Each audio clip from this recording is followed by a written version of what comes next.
Olá, sou Ivan Ferreira de Campos, pesquisador, atuante na área acadêmica também, e estou aqui para fazer um informe de pesquisa relacionado então a um estudo, quanti-qualitativo inerente a um dos meus trabalhos relacionados então à extensão universitária no campo das ciências sociais. O título do trabalho é Análise dos fatores socioantropológicos relacionados a populações vulneráveis, aos diferentes tipos de populações vulneráveis, tendo como premissa básica a análise relacionada a uma investigação dos fatores sociais e de construção social no campo de cada uma das populações vulneráveis em relação então às suas condições que perpetuam essa vulnerabilidade e as dificuldades dessas populações em sair dessa condição para uma condição de emancipação social definitiva.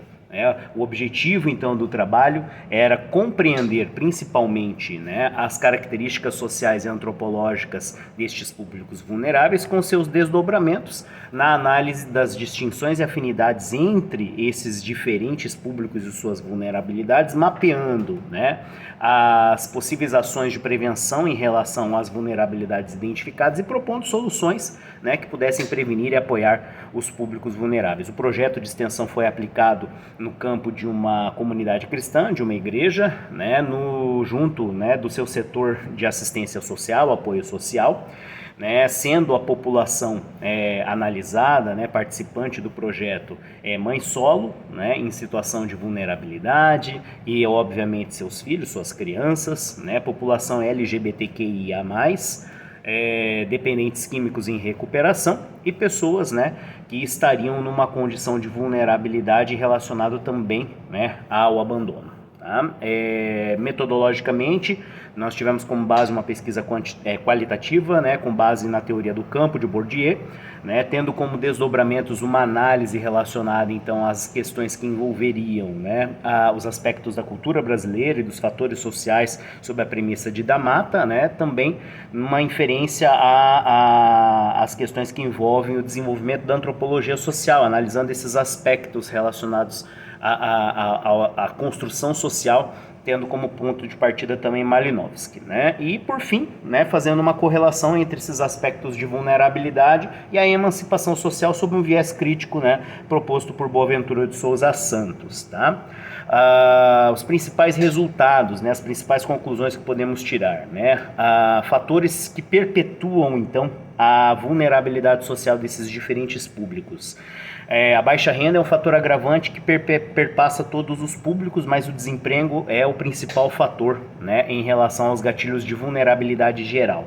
As populações mais vulneráveis e que têm a dificuldade de sair dessa condição de vulnerabilidade são as mães solo e suas crianças, sendo o gatilho o lar desestruturado ou a gravidez precoce, então, no caso de adolescentes. A população LGBTQIA+, padece de políticas públicas de inclusão e isso gera um gatilho de perpetuação da vulnerabilidade e leva essas pessoas, essa população, para a prostituição e também a suscetibilidade a doenças, tá? E dependentes químicos em recuperação em geral tem como gatilho principal problemas de ordem familiar, abandono, desemprego, mas também sofrem influência do meio em que se encontram, podendo ter recaídas em razão da influência de traficantes de drogas. Tá? Conclui-se a partir disso que nós temos uma oportunidade imensa de fazer ou de prevenir por meio de ações efetivas, políticas públicas e também naturalmente em relação às questões que envolvem o desenvolvimento de materiais de apoio, grupos de apoio, cumprindo o papel social dentro dos ambientes de assistência social, dentro dos ambientes de acolhimento, como no caso desta comunidade cristã, para então salvar ou recuperar estas populações em vulnerabilidade, levando-as para um caminho de emancipação social e, consequentemente, dentro daquilo que se espera definitivamente. Os autores citados eles já foram nomeados, destacam então apenas dentro do ponto de vista da metodologia Bourdieu da Mata, Malinowski e Santos como os autores principais, tendo outros relacionados à antropologia social que estariam envolvidos no escopo de estudo desta pesquisa. Sem mais, agradeço a atenção e despeço-me com gratidão.